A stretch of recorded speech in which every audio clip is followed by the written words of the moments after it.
In the idyllic town of Hyde, nestled in the heart of England, an eerie and perplexing mystery casts a dark shadow over the once quiet community.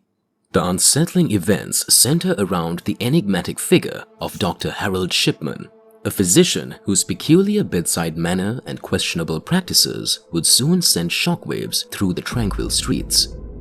The narrative begins with the tale of Irene Turner, a resident living a solitary life in Hyde. Irene, recently struck by a common cold, sought the assistance of Dr. Shipman, known for his traditional approach to patient care. Living alone since her husband's passing, Irene relied on the occasional check-ins from her neighbor, Michael Woodruff. However, as her health took a downturn, Dr. Shipman recommended hospitalization, suspecting advanced diabetes as the culprit.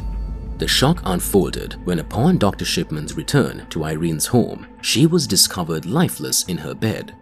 The doctor swiftly attributed her demise to heart failure, a revelation that left Irene's family in disbelief. Unaware of any pre-existing heart conditions, they grappled with the sudden loss of a seemingly healthy woman. The town, now on edge, questioned the unexplained and ominous circumstances surrounding Irene's death. Days later, the narrative takes a sinister turn with the introduction of Anna Spencer, another resident who, like Irene, would become entangled in the web of Dr. Shipman's unsettling medical practices. Anna, complaining of an upset stomach and back pain, visited the doctor's office. However, what transpired within the confines of the examination room plunged the town deeper into a sense of dread. As Anna walked into the room, seemingly in good health aside from her minor complaints, the unexpected occurred. Her heart ceased to beat, and Dr. Shipman, along with his nurse, desperately attempted to resuscitate her. Despite their frantic efforts, Anna Spencer succumbed to full cardiac arrest, marking the second mysterious heart failure in as many days under the care of the same doctor. The community, now gripped by fear and suspicion, began to question the motives and practices of Dr. Harold Shipman. His peculiar bedside manner and the unexplained deaths under his care raised alarm bells. The once quiet town found itself at the center of a chilling enigma, with residents wondering if there was more to these sudden and tragic deaths than meet the eye. As investigations began to unfold, the sinister truth behind Dr. Shipman's practices began to emerge, painting a harrowing portrait of a doctor whose actions would forever scar the peaceful town of Hyde. The small town of Hyde, England, became a breeding ground for suspicion and fear as a mysterious string of sudden deaths continued to haunt its residents. Dr. Harold Shipman, once a respected physician, found himself at the center of this unsettling phenomenon, leaving the community grappling with the silent killer in their midst. As the death toll rose, Dr. Shipman's routine cremation requests began to draw attention. Anna Spencer, whose records supposedly indicated a long history of heart disease, had chosen cremation before her sudden demise. Dr. Shipman, diagnosing her with coronary heart disease, submitted the cremation forms to Dr. Raj Patel of the Brooks Surgery. However, the doctors, reviewing Anna's medical history, struggled to find a plausible trigger for her abrupt death. The taxi driver, John Shaw, who had ferried Anna and other deceased residents to Dr. Shipman, began to sense a disturbing pattern.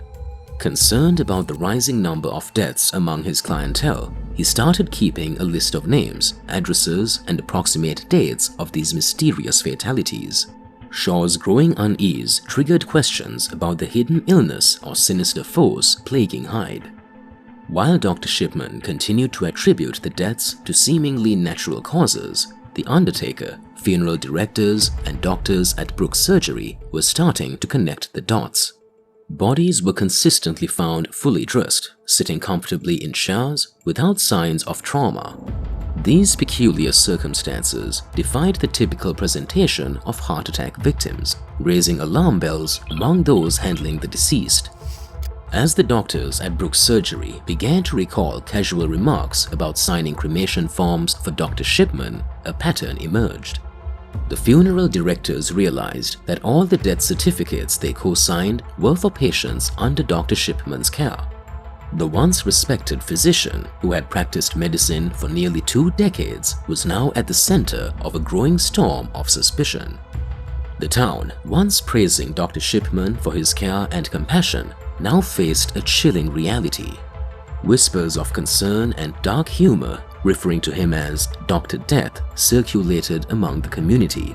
Reverend Dennis Maher noted the sudden absence of parishioners who would attend Sunday Mass, only to discover they had met an untimely demise the following day.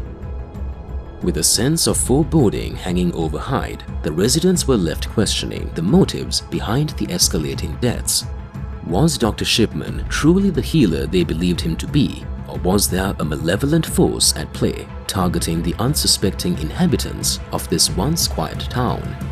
The sinister truth remained hidden, ready to strike again, as the silent killer continued to lurk in the shadows. The taxi driver, John Shaw, found himself haunted by the ever-increasing number of fatalities among his passengers, a list that now exceeded 20. Something terrible was happening, and though Shaw lacked concrete evidence, his gut feeling urged him to take action. Doubt crept into Shaw's mind. Could Dr. Shipman be losing his touch as a physician? Was he unintentionally causing harm to his patients by prescribing the wrong drugs or making medical errors? Despite the absence of proof, Shaw felt a moral obligation to voice his concerns. He began expressing his worries to his passengers, warning them not to visit Dr. Shipman alone. However, his efforts were met with skepticism, and some even perceived him as paranoid. For Shaw, the stakes were high. If he was wrong, the consequences could be severe. His wife, fearing the potential repercussions, cautioned him against involving the police, advising him that they might ridicule his claims. The fear of being wrong and tarnishing the reputation of a well-respected doctor like Dr. Shipman held Shaw back from taking formal action. Meanwhile, a year passed, marked by an additional 15 silent and mysterious deaths. The unsettling question persisted: what was killing the people of Hyde? The doctors at Brooks Surgery, deeply troubled by the unusual deaths, finally decided to convene at a pub in another town. Dr. Linda Reynolds, now deceased, bravely voiced what many dared not to think, that there might be something more sinister at play. Dr. Reynolds raised the unthinkable possibility that Dr. Shipman could be deliberately harming his patients. The consequences of such an accusation were grave for the doctors, as they faced the potential fallout of being wrong. However, driven by a sense of responsibility, they realized they could no longer let the matter rest in silence. As whispers started pointing directly at Dr. Shipman, the doctors confronted him with their concerns. In an unexpected turn, the head undertaker joined the conversation, discussing the abnormally high number of patient deaths. Dr. Shipman, incensed by the questioning of his skills, challenged anyone to review his medical records, insisting that each death was supported by health histories indicating sudden cardiac arrest. However, the doctors remained unconvinced. Dr. Reynolds had taken a bold step by suggesting that Dr. Shipman might be deliberately causing harm to his patients. The unspoken suspicion had now been spoken, and the doctors felt compelled to take action. Fingers were already pointing at Dr. Shipman, but the crucial question remained: were these presumptions accurate, or was there something more that the doctors and the town's residents were missing? The doctors, as well as John Shaw, decided to turn to the police, seeking an investigation to unravel the truth behind the mysterious deaths. As the police delved into the medical records and death certificates of 19 patients under Dr. Shipman's care, they found no evidence to support the doctor's suspicions. The police concluded that the concerns were unfounded, leaving the doctors in a state of relieved disbelief. However, the reprieve was short-lived, as the deaths, once seemingly abated, returned with a vengeance. The shadow of an unseen killer loomed over Hyde, and the true nature of the silent menace continued to elude both the doctors and the residents. The small town remained caught in a web of fear and uncertainty, with the elusive truth lurking just beyond their grasp. In February 1997, Bill Catlow returns from vacation with his dance partner, Margaret, only to find her lifeless body when he visits her home. Dr. Shipman, who had been called by Margaret for dizziness and nausea, explains to Catlow that she succumbed to complications of pneumonia. However, Catlow is bewildered by the scene. Margaret had been preparing to do chores, seemingly unaware of her deteriorating health. Another patient under Dr. Harold Shipman's care, Margaret's sudden and unexplained death adds to the growing suspicion in Hyde. If Shipman was innocent, then something truly sinister was at play in the small town, eluding everyone from doctors to police. In June 1998, Elizabeth Smith, a community leader, is found dead on her sofa by a friend who checked on her after she missed a council meeting. The friend immediately contacts Dr. Shipman, who pronounces her dead due to pneumonia complications. Taxi driver John Shaw learns of Elizabeth's death from another customer, and, aware of Shipman's prior visits, he becomes increasingly convinced that Shipman is responsible for these mysterious deaths. A week later, a significant breakthrough occurs when Elizabeth's daughter reports a suspicious will to the police. The will, which leaves all of Elizabeth's wealth to Dr. Shipman, is deemed a forgery, and investigators launch a second inquiry into the doctor. They discover diamorphine, a drug Shipman is not authorized to possess in his home. This drug, also known as heroin, is a potent opioid that, when administered in excessive amounts, can be lethal. Further investigations reveal a typewriter used to create the forged will, and Dr. Shipman's fingerprint is found on the document. The will, coupled with the presence of diamorphine, raises suspicions of foul play.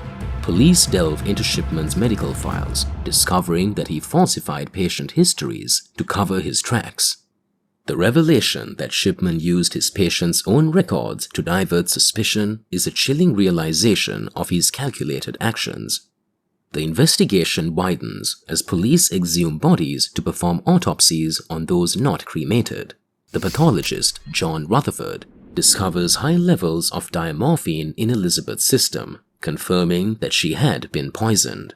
Shipman's explanation for her medical records, indicating heroin abuse, is dismissed as a bizarre attempt to justify her sudden death. The investigation into Shipman's actions expands, uncovering a staggering number of suspicious deaths.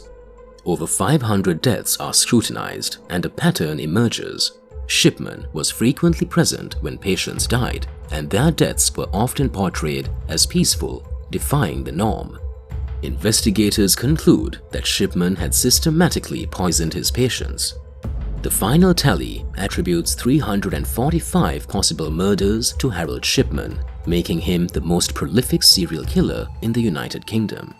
Prosecutors charged him with 15 counts of murder, and on January 31, 2000, Shipman was convicted on all counts, receiving 15 consecutive life sentences. The serial killer's reign of terror ended abruptly on January 13, 2004, when Shipman was found dead in his jail cell, having taken his own life with bedsheets.